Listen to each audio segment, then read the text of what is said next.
Good morning, everyone, and thank you so much for dialing into our webinar session this morning.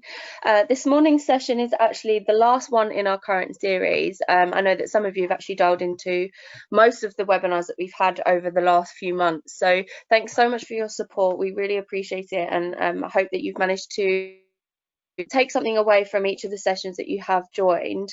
If you do want any links to any of the recordings, then we do have a page on our website where you can access all of our previous sessions, and this one will also go up there after as well. I'm joined today by Rebecca Dorian, who is from Chase De Vere. She'll be running you through some pension support and guidance. My name's Misha Bristow. I'm the Business Development Manager at Paycheck. A little bit later on in the presentation, Rebecca will go into a lot more detail about herself, but do you just want to give a brief introduction to yourself this morning, Rebecca? Yeah, thanks, Misha. Morning, everybody, and thanks for joining. So I work for a company called Chase De Vere, who are a firm of independent financial advisors, and we've been working with Paycheck on a variety of auto enrolment solutions since 2013-14.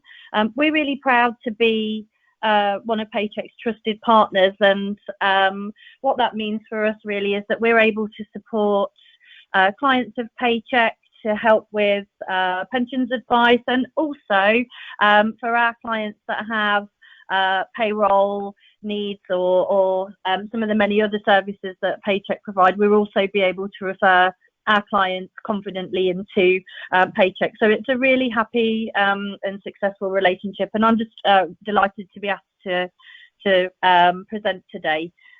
Misha and I, when we got together to think about the topics for today, we thought long and hard about some interesting, and if you could see me, I'd be doing interesting in speech bubbles, because pensions can be very dry, but some interesting topics. So things that we're working with at Chase De Vere with our clients on at the moment, and some ideas to sort of help you review what you've got, and provide the best pension scheme possible for you as an organisation, and also for your employees.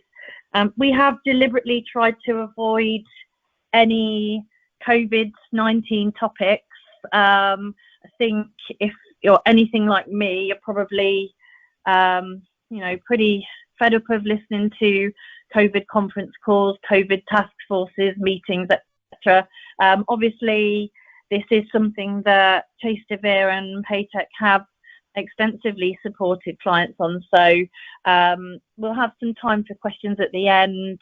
If there's anything that you wanted to ask of me or even of Paycheck to do with anything pension related that's not covered in the session, then you're very, very welcome to ask.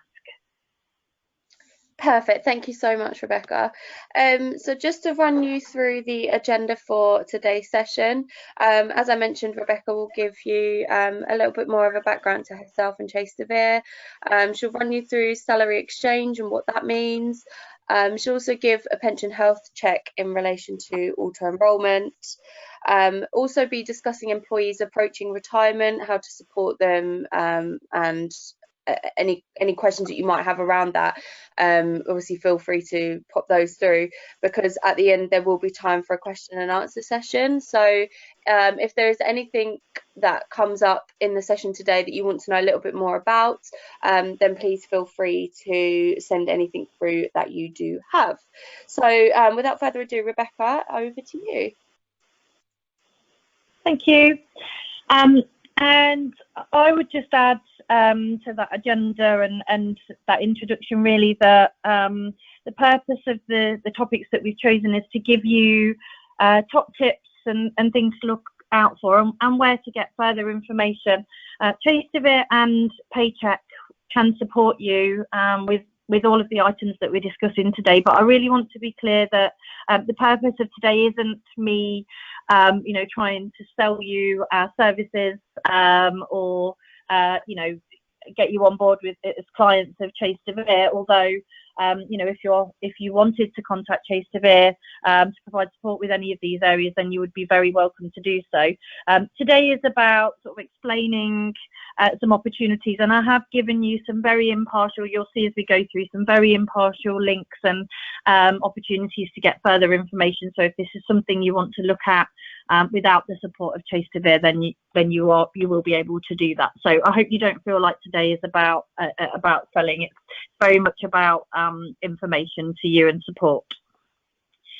So the slide that we're looking at the moment is a brief introduction to Chase De Vere, which is the company that I work for, and to give you some information and peace of mind as to why Paycheck chose to work with Chase De Vere, why Paycheck are happy to refer Chase De Vere to their clients, and a bit of background then to me and who I am.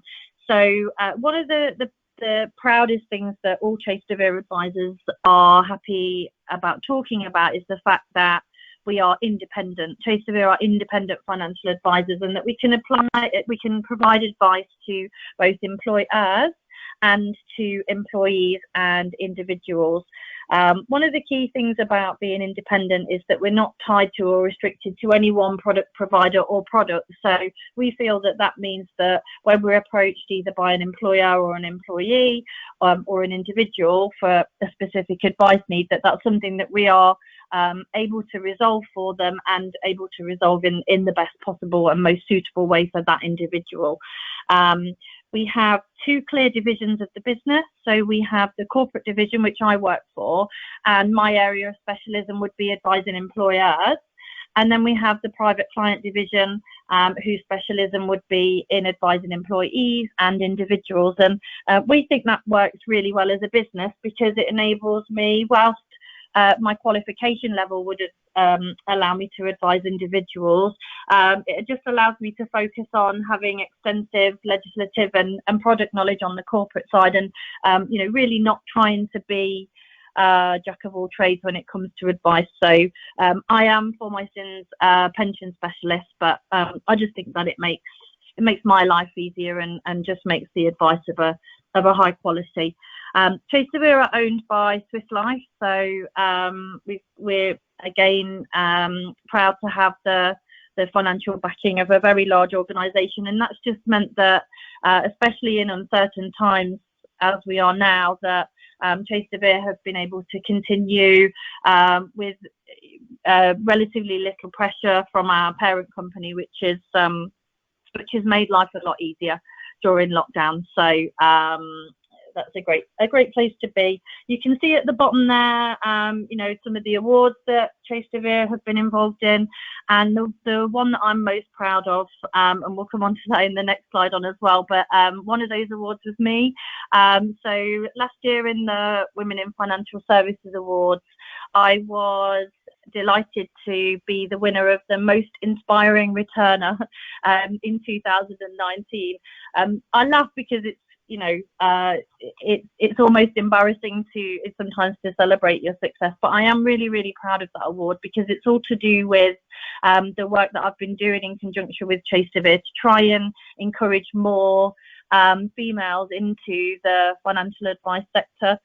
When I had my little boy in 2017, I guess I hadn't appreciated until I returned back to work how flexible as a role being a financial advisor is, and I don't think many women do. So it's just all about shouting from the rooftops about how financial advice as a career might be suitable and something that a lot of women haven't considered.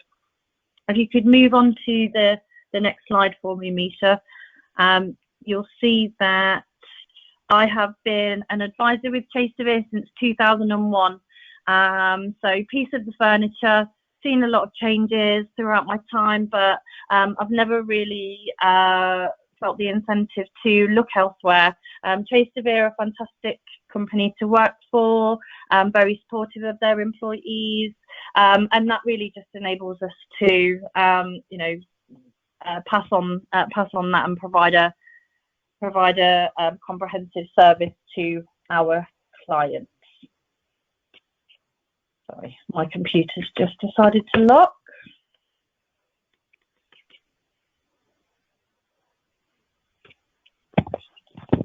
Okay, so in terms of the services that I provide to my clients, I work with companies in the UK, sometimes multinational employers, but we can only provide advice in the UK. And I work with national companies, so all across the UK. And Chase De Vere can advise on a wide range of employee benefits with my area of specialism, as I've outlined, in pensions. So moving on to the next slide and getting into the detail now of the sessions today. So salary exchange, sometimes known as salary sacrifice. I'm sure many of you have come across this already, perhaps even already operate your pension scheme on a salary exchange basis, or if you don't operate your salary exchange pension scheme on a don't operate your pension scheme on a salary exchange basis, perhaps you offer other salary exchange benefits such as childcare vouchers, bikes to work, etc. So salary exchange as a concept is very common. When I first qualified as an advisor, when we used to talk about salary exchange, I remember there being a lot of doubt as to whether salary exchange was permissible within the rules. It sounded like it was tax evasion. It sounded like this was something that shouldn't be allowed, but salary exchange is permissible. If you go onto the HMRC website and put in salary exchange in the search function, there's a whole section on salary exchange or salary sacrifice, and this is HMRC and government approved for use with certain benefits. And today we're going to talk about salary exchange in relation to pensions. So in its simplest form, salary exchange or salary sacrifice, it's an agreement between you and your employee where that employee agrees to exchange a portion of their pre-tax salary in return for a non-cash benefit. So when we're talking about pensions, that would be an additional employer contribution. So let's just say that your company pension scheme works on with a contribution basis where you pay a 3% contribution of an employee's pay and they pay a 5% contribution of their pay. The way that salary exchange works is that employee signs an agreement to say, don't pay me that 5% as salary, and then me pay tax and national insurance on it, and then pay it into my pension net of basic rate tax and have the provider reclaim that basic rate tax for me. Don't pay it to me as salary. Pay it to me before it's assessed for tax and national insurance as an additional employer contribution. So for that employee, instead of seeing the higher gross pay, then a deduction from net pay, and then that complicated tax reclaim behind the scenes, they would see a salary exchange on their payslip of 5%, and then they would see an employer pension contribution of 8%. So the 3% employer contribution that would originally have been paid, and then the 5% contribution from the employee. The reason why salary exchange is beneficial and very popular is that it generates an additional saving for both the employee and the employer. And in a couple of slides on, I've got some tables to illustrate exactly what those savings look like in pounds and pence,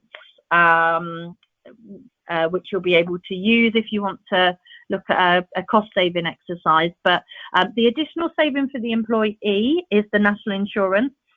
So the income tax position is neutral with salary exchange. As I mentioned, on a non-salary exchange basis, the employee gets basic rate tax relief immediately, with the largest proportion of the pension providers. And then if they're a higher rate or additional rate taxpayer, then they can reclaim that additional tax relief themselves via their self-assessment tax return. So albeit it's complicated, the income tax position is neutral. Employees get that additional saving because they save their national insurance. And the employer, because that 5% never goes through payroll, you also save on your employer's national insurance. And again, I've got some details of the employer's national insurance saving there and some thoughts about what you might decide to do with that too.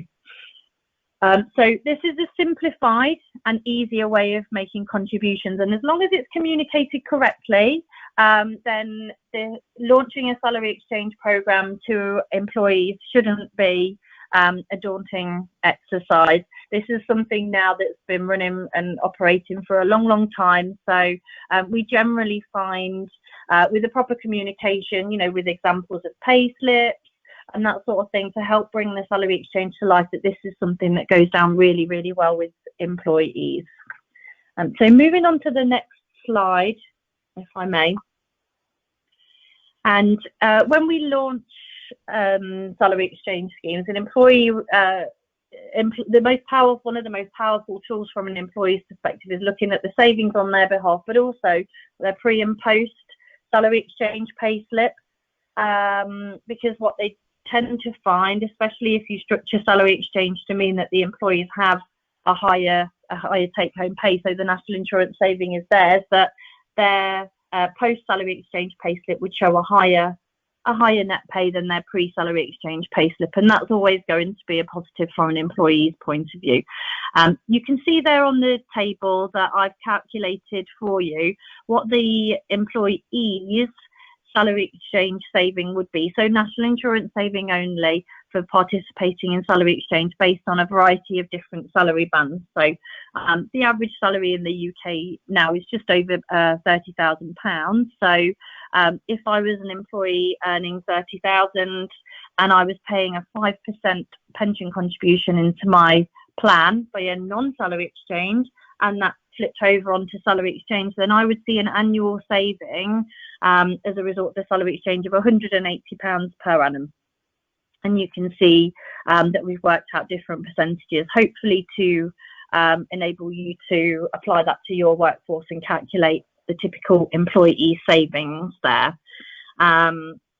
There's some differences, some asterisks there that we'll just quickly run through, in that the reason when you get over £50,000-60,000, the reason that the national insurance saving decreases is because the rate of national insurance reduces from 12% to 2% on income above the upper earnings limit of £50,000, and so therefore the saving is less for anyone earning more than the upper earnings limit. So that's earnings between the lower earnings limit and the upper earnings limit, where national insurance contributions from the employee would be 2%. For those individuals, the national insurance saving is less, but it is still a saving nonetheless. And it's some of the pitfalls of salary exchange, which we'll come on to shortly, such as making sure that you have an adequate national insurance record. They're not applicable for your high earners. So that salary exchange is a no-brainer. And also you wouldn't be shocked to learn that when we launch salary exchange schemes, we discover a lot of higher rate taxpayers who were not aware that they have to reclaim that additional tax relief that they only get for the large majority of pension providers, the basic rate tax relief at source.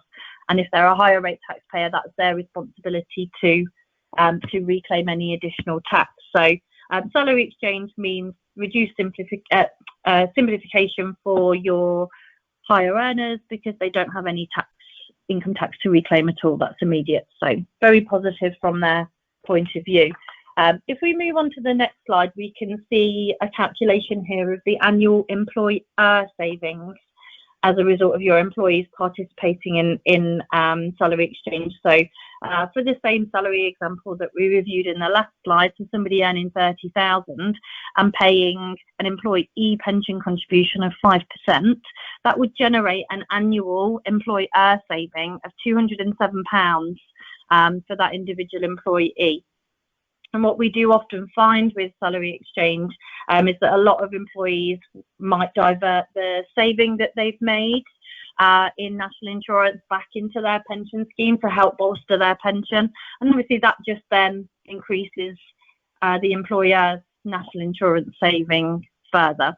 So I think that table is quite powerful and just illustrates some of the savings that can be made on behalf of the employer by introducing a salary exchange scheme.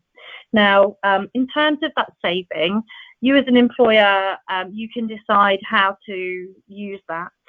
A lot of companies, and especially sort of in current climate where money is and budgets are tight and cost is key, a lot of companies, to be completely honest, are just retaining that saving and using that saving to help keep the company afloat, or pay expenses, whatever the case may be. And that is absolutely a possibility. Some of our clients pass on all or some of that saving to their employees, again, to make the pension scheme more attractive. And you can do that by way of an additional pension contribution, or a rebate back into an employee's salary, but obviously that then generates its own tax consequences, so that would be rare. Or you could communicate to the employees that you've made this saving in national insurance, but that you're going to spend that elsewhere.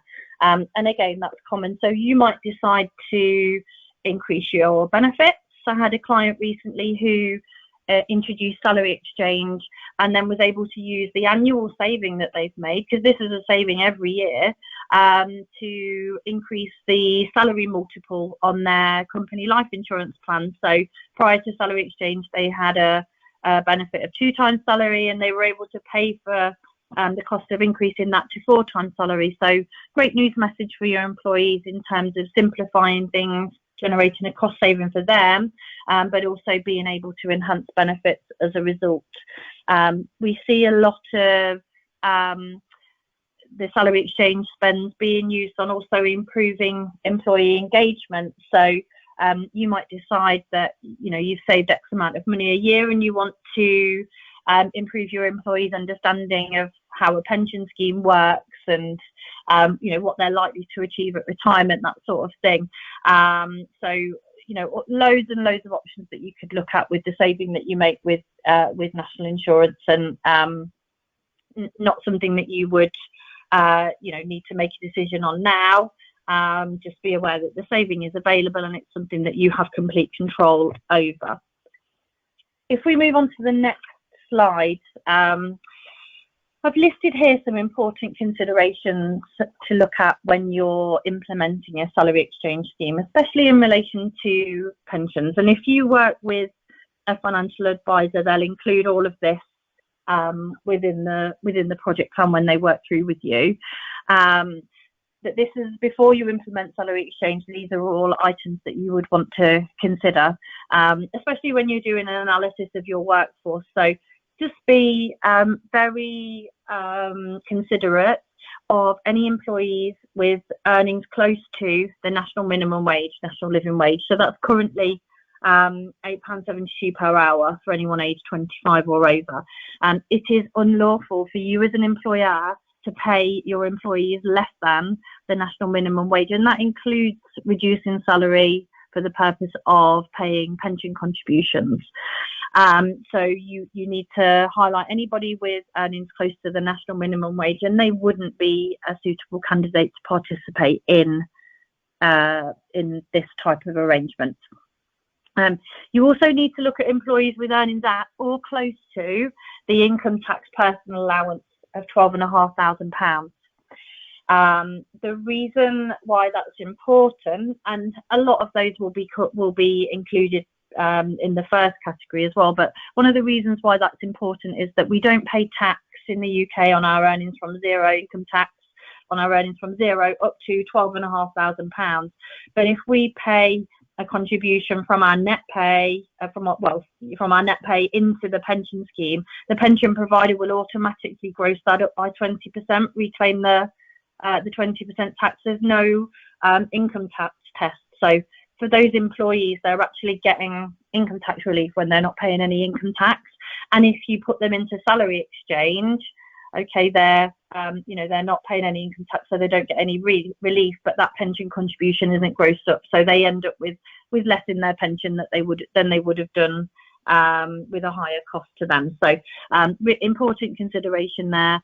Also, employees with earnings close to the lower earnings limit. So the lower earnings limit in this tax year is 6,240. If as an individual we don't have earnings up to the lower earnings limit, then we don't accrue a year's worth of basic state pension, for example. We don't have an adequate national insurance record for that. And if they earn over 6,240, but then by participating in the pension they earn less than 6,240, then that will have an impact on their state benefits. For those reasons, we would recommend that you set a pay protection limit, and that be widely communicated to your employees when you launch the salary exchange, and usually that pay protection limit would be around £15,000 to £18,000 a year. That also covers employees who get really excited by salary exchange and decide that they want to pay massive contributions into their pension scheme, which does happen, and it does happen, more often than you would think. If you set a pay protection limit, then that doesn't enable you to inadvertently fall foul of any of the three items outlined above. So pay protection limit, really important, and hopefully that explained why. Anyone claiming maternity or paternity pay, again, this really only applies to the lower end of the pay scale, but it's important that you note in your communication that they could be disadvantaged by a reduced salary as a result of salary exchange, because again, that's a benefit that's dependent on an adequate national insurance record. And also depending on your maternity policy, there could be a slight reduction in maternity pay. So when you launch salary exchange, that might not be something that's applicable at that time, but as long as you include a reference to that in your communication, then that enables anybody that falls pregnant or starts a family later following the introduction of salary exchange, that enables that point to be covered and clearly communicated. When you launch the salary exchange, you would have a formal agreement in place with your employee. It's a contractual change to their terms and conditions of employment. It's a relatively simple process, and it's just a piece of paper saying you agree to exchange 5% of your salary for an additional employer contribution of the same amount. So you'd have a formal agreement. You'd allow amendments annually, usually. So, perhaps tie that in line with your annual pension governance exercise, when hopefully you'd be doing a communication to your employees anyway to say, we've reviewed our pension scheme's great. Here's some updates on what's changed this year, and we've opened the window for you to be able to make any changes to your pension contribution should you so wish. So that would be a recommendation there. For administration amendments to salary exchange, and you can also allow amendments upon certain lifetime events, so moving house, getting married, having a family, etc. Allow those amendments, and you'll be familiar with those if you operate salary exchange already for any of your other benefits. Now the next point is definitely worth discussing, and this isn't something that Chase De Vere advise on because it's really a HR matter. It's something that Chase De Vere have taken advice on, and a number of our clients have taken advice on. And if you are interested in implementing salary exchange, we would suggest it's something that you build into your proposal as a consideration and a potential risk. So if you have an employee on maternity leave, and they participate in salary exchange, then you could be, dependent on the advice that you take, you could end up being liable to pay both the employees and the employer's contributions for the period of statutory maternity leave. So that first, or a portion of the first 9 months. You don't have to do anything for the last 3 months of the year if your employee decides to take a year off. Whilst an employee has pay above the statutory minimum, where it goes down to the £149. So before it goes down to the £149, the employee's pension deduction is based on their actual pay, so their reduced maternity pay. Your employer contribution would, and you are allowed to deduct that from that pay, your employer contribution would be based on the pre-maternity pay, and that is legislation. But when the employee goes down to the statutory minimum, the 149, you're not allowed to make any deductions from that whatsoever. So for your non-salary exchange, the general advice that's been stated is that you would continue to pay your employer contribution, and the employee portion just stops for that period. But there is an argument to say that because salary exchange is an 8% employer contribution in the examples that we've been through, that there could be a period where you're liable to pay the employee and employer contributions. So that would be something that we'd recommend you take advice on. And as I say, unfortunately, there's been conflicting advice given to clients of Chase De Vere. And if you want to take a safe position, then you would budget to pay the employee and employer contributions for that time. For most companies, the saving that you generate will far outweigh, unless you have lots and lots of employees on maternity leave, which poses another issue in terms of keeping the business running. But for most employers, the national insurance saving that you're making far outweighs that risk of paying the employee and employer contributions there. But an important consideration nonetheless. Hopefully that was clear. Any further questions on that, just please do get in touch, and I'll elaborate. The easiest way to operate salary exchange in conjunction with your automatic enrolment scheme is to operate it on what's called a negative affirmation basis. So when you have a compliant automatic enrolment scheme, what you don't want to do, because it will cause you problems, is you don't want to inadvertently create a barrier to entry into the scheme.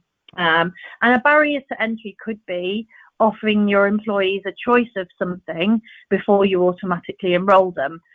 Because if your employee doesn't get back to you with confirmation of what their choice is before you're legally required to automatically enroll them in that scheme, and you don't automatically enroll them, you've created that barrier to entry, and the liability in terms of not enrolling your employees when you should have done that rests with you as the employee. So if you were to have salary exchange working in conjunction with auto enrolment, where you said to your employees, look, do you want salary exchange? Let me know. Then that would cause additional administration for you, and also you would find that your take-up rate for the salary exchange would be really low.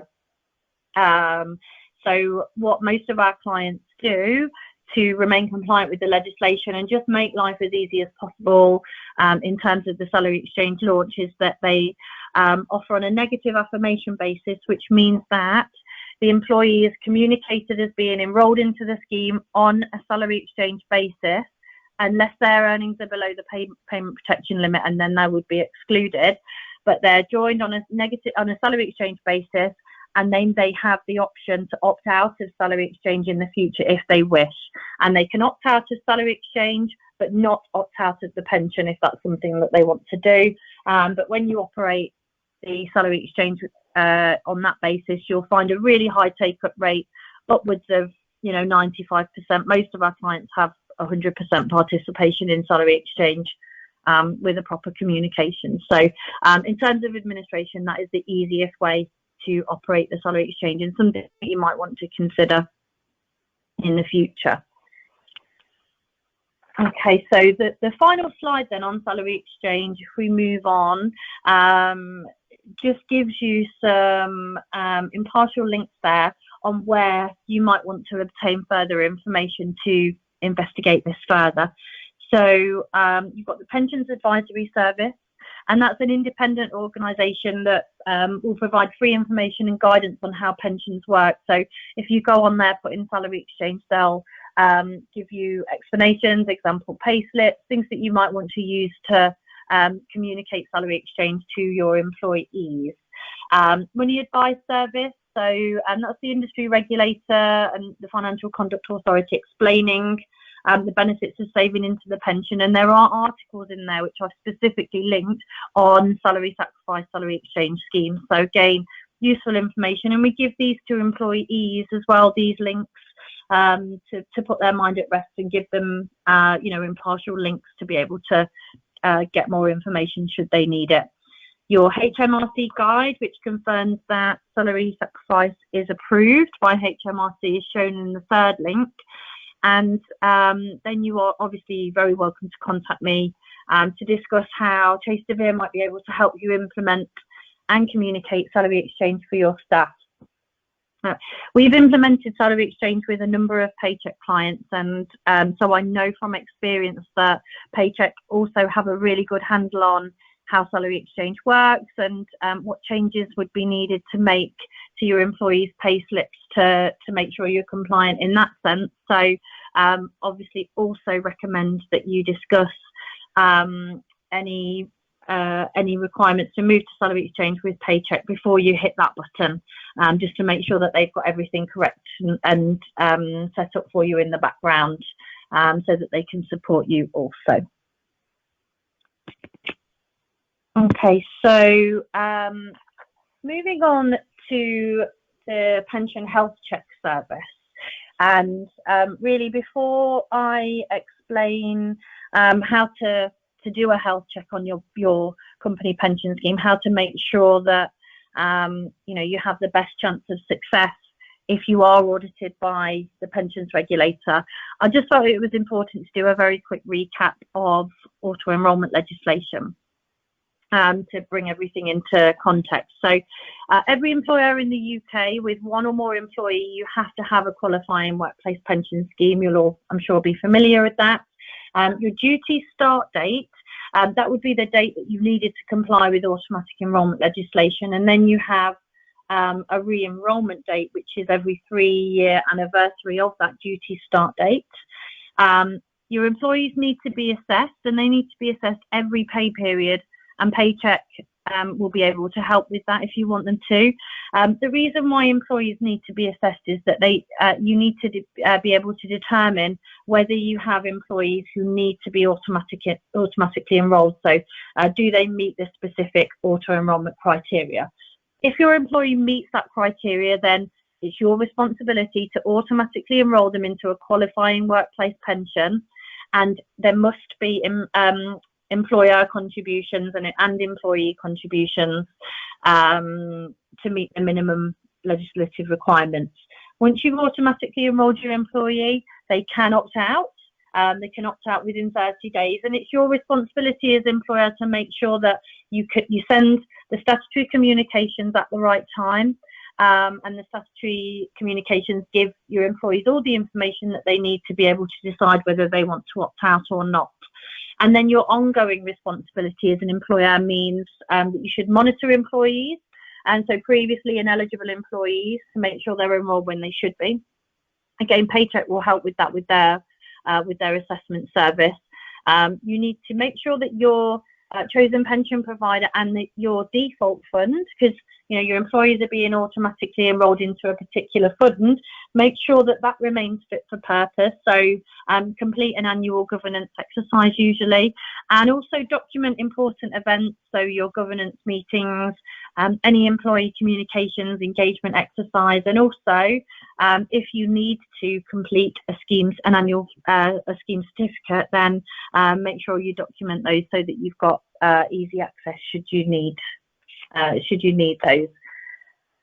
So the next slide is just a copy of pensions regulator inspection notice. So if you are targeted by the pensions regulator to have an inspection, then this is what your letter will look like. They'll give you a couple of weeks notice of an inspection, and they will set out their requirements for that inspection, so that to give you time to get things in order should you need to. The pensions regulator, in our experience, we have had a number of Chase De Vere clients who have been through this audit process. So the pensions regulator, in our experience, does have teeth. They are looking for employers who are deliberately flouncing the legislation and not being compliant. And we have seen instances, especially in the press, where employers have been fined by the pensions regulator, and the fines can be significant for non-compliance with the legislation. But our experience of working with our clients and the pensions regulator is that they are also very fair. So where they have uncovered issues within a particular employer where perhaps it's an oversight as opposed to a deliberate flouncing of the rules, and as long as there's been an attempt from the employer to put the employees in the position that they would have been had the correct rules been followed, then generally the pensions regulator has been, in our experience, very fair and relaxed about the correction of issues that that are discovered in this type of audit. So if one of these letters does land on your desk, it's something to obviously make sure that you treat seriously. But as long as you've been trying as hard as you can to comply with the legislation, and that's provable with documentation, then not necessarily something that you should be overly worried about. The letter that you can see there on the right, the notice of inspection, so you won't be able to read the wording on the slide because it's too small, but the bullet points there, the first bullet point is that the pensions regulators, that they want you as an employer to be able to demonstrate that you understand your workforce. So that might be if you've got a high opt-out rate, for example, a lot of your employees are opting out. Do you understand why that is? Have you, have you maybe conducted exit interviews with employees who have left to work out why they didn't join the pension scheme or why they opted out? Or, was it that the contributions were unaffordable from their point of view? Was it that they couldn't afford it from a salary perspective? How do you understand your pension scheme and your workforce in relation to the pension scheme? The second bullet point is to do with the statutory documents that you'll be required to hold on file and that the pensions regulator will want to see as part of their audit. So they're going to want to look at your statutory communications. So if you're postponing your employees for 3 months, they're going to want to see a copy of that postponement notice to make sure that the wording is correct. They're going to want to have a look at your enrolment notice, your auto enrolment notice, and make sure that that's correct. They're probably going to want to drill into, a couple of employees' records and make sure that you can demonstrate that the correct communications were sent and at the correct time.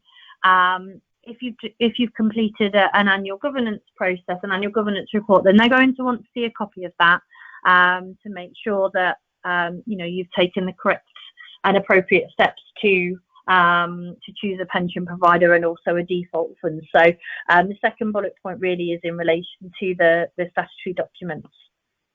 And then the final 2 bullet points will cover off whether you can demonstrate that you as employer are acting in the best interest of your members. So is the provider suitable? Is your pension scheme compliant? For example, there's an annual management charge cap of 0.75. The members, it's unlawful for members to pay more than 0.75% annual management charge on your scheme default fund. So have you checked that? Is it in line with legislation? What's your opt-out rate? Now, if the pension regulator sees an opt-out rate of more than 15%, then that's going to be a red flag for them, and that's going to be something that they will want to drill down further. So it comes back to the first point of understanding your workforce. And if you're able to give a suitable answer for that, maybe you have a high proportion of low paid employees who just can't afford to pay into pension, then if you're able to demonstrate that, then clearly that's going to be a suitable answer from the pensions regulator. But they're looking for perhaps employers who unlawfully opt employees out to try and save money, which is why anything above 15% would be a red flag. So that's what the pension regulator looks out for. And in terms of how Chase De Vere and Paycheck might be able to support you, if we move on to the next slide, Paycheck and Chase De Vere, in conjunction with one another, we can complete a pension health check on your pension scheme. And I apologise in advance because this does look like a sales tool, but it isn't meant to be, which is why the cost of that is shown at the top, just to be clear and open and honest that if you want our help with this, then you're very welcome to take up the service, and you do that by contacting Paycheck. But what I'm going to do now is go through exactly what we do, exactly what is involved in the pension health check. So if you feel that you wanted to complete a pension health check yourself, that you'll be able to do that. So the categories that we review on your behalf, the first 2 categories would be the scheme suitability and value for money. So the first comment there, if you pay a fee for your pension, are you getting value for money? Obviously, if we were to complete the health check, that would be insight that we would be able to provide to you, and we'd be able to give you a comparison of our fees. But if you wanted to investigate that yourself, speak to a financial advisor. It would be straightforward as an initial sort of market test pension tender for you to speak to another financial advisor and say, these are the services that we're getting at the moment. Could we have a look at a quote from you to be able to provide the same services? And that's your peace of mind, either that your current advisor is competitive and you're getting a good service from them, or perhaps slightly expensive and you need to look elsewhere. And typically on a service agreement for pensions, we would see fees for the annual governance report.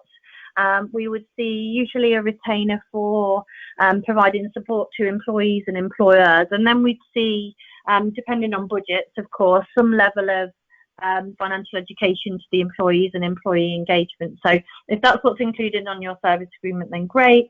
If it isn't, then that might be something that you want to look at to help drive engagement, make your employees understand their pension more, and therefore create a happier workforce. Second bullet point is regarding salary exchange. So we've been through that in detail, but that might be an opportunity within the pension health check where we can generate some cost savings to enable you to pay for the employee engagement. Quality of your pension scheme, does that help you retain and recruit employees? So you might be able to glean that yourself via exit interviews, by obtaining information on what other companies in your sector provide by way of pension contribution.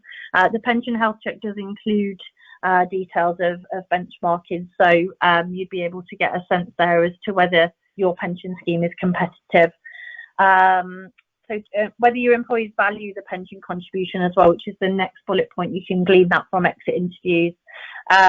Scheme charges, so we've already been through the charge cap should be 0.75. If your charges are higher than that, then you need to look at that urgently. And then also whether you're satisfied with your pension provider. So you might not be aware, but if you contact your pension provider directly, there might be additional services support that they can offer to your employees without there being any extra charge. So a lot of the providers will have videos on their website, podcasts, desktops, email campaigns, things like that you can run with your employees, and they're happy to support employers with those kind of things. So top tip in terms of getting the most from your pension provider there. In terms of the duties of administration, so when the pension regulator audits you, they're going to want to make sure that the administration of your scheme runs smoothly. So you'll be wanting to be on top of any late communications, any late payments into the pension scheme, and that's one of the things that would be audited in a health check. So that's something that you could pick up yourself.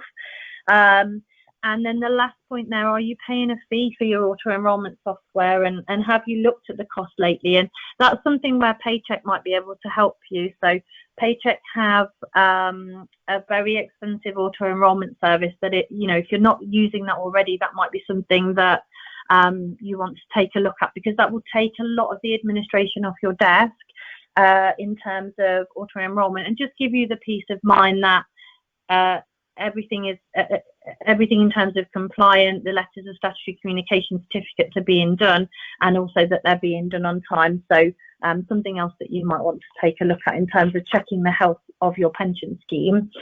If we move on to the next section, so the other two categories that we would check as part of the pension health check, investment governance, employee communication and engagement. So again, if you've got a financial advisor, then this will all form part of the governance meeting. But if you engage directly with your pension provider, this is something that they might be able to provide you with an element of support on. So ask your providers if they can produce an annual governance report. and send you a copy, and you might be quite surprised at the response. And when you get that governance report, take a look and analyse the data within that governance report, because as well as giving you brownie points with the pensions regulator and helping you pass that pension audit, that's going to give you a lot of information on your employees and help you as an organisation engage with them employees better. So that governance report will either contain, or if it doesn't contain, you can ask your provider to give you your employees close to retirement.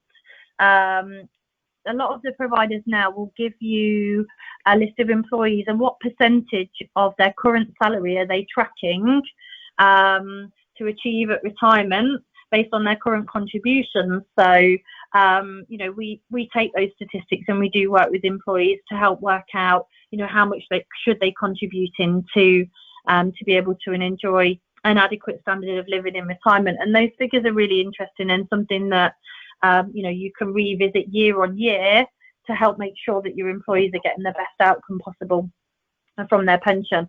That governance report will tell you any employees who are invested outside of the scheme default, the company default fund, and you might be able to glean why an employee has chosen to invest externally. Now, that might be because they've got a good knowledge of investments, which is obviously fine, or that might be because they didn't really understand the process. They're not really understanding what they should be doing, and that kind of employee would need some additional support and information. So loads of useful information in those governance reports and meetings and things that you can review regularly to make sure that your pension is the best that it can be.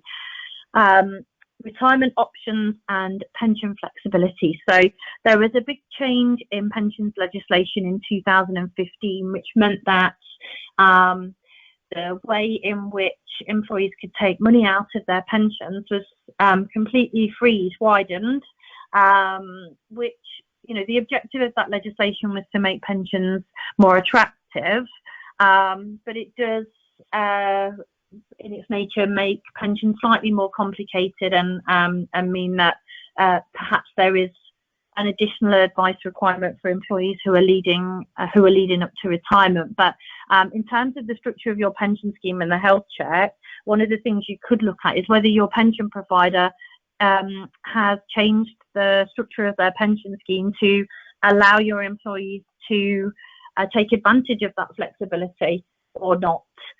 Because some of the older pension contracts, while they might be compliant with legislation, they might not have changed to enable your employees to take advantage of that flexibility. So that might be a straightforward amendment for you as an employer, just to give your employees access to that, to those options should they so wish. So hopefully that was a good overview of why it's important to check your pension scheme and some top tips of how to pass a pensions regulator audit. But if you want more information on the pensions health check, how that works, what the report looks like, or you just want to discuss any of the tips that I've outlined in more detail, then you're very welcome to get in touch. So moving on to the final topic now, and this is something that we do a lot of work with our clients, and it's employees who are approaching retirement. So if we think back to the old days of occupational type pension schemes, final salary pension schemes, where they were very much employer sponsored pension schemes, so not the traditional style personal pension that we generally experience at the moment. If we think back to those times, there was very much a perception that employers were paternalistic, that they looked after their employees, that there was a desire to keep an employee from when they joined you to when they retired. And a lot of the sense of that employers looking after their employees has been coming back now for a number of years. And looking after your employees approaching retirement is deemed to be very positive in the eyes of obviously the employees that are approaching retirement, but also for the rest of the workforce. Here's a company that provides the pension scheme, that contributes to it, that reviews it annually, but that also provide support to their employees as they lead up to retirement. So providing that support in whatever way, shape or form that you decide to provide that support will be viewed positive by the whole of the workforce. Employees approaching retirement often have very different needs and objectives. So very early on in your pension savings, we tend to find those meetings are all about gleaning information. How does the pension scheme work? How much can I afford? Understanding the options, but really early on in a person's retirement journey, they won't know their family status when they retire, how their careers progress, how many children they've had. There's so many unknowns that early on it's very difficult to plan.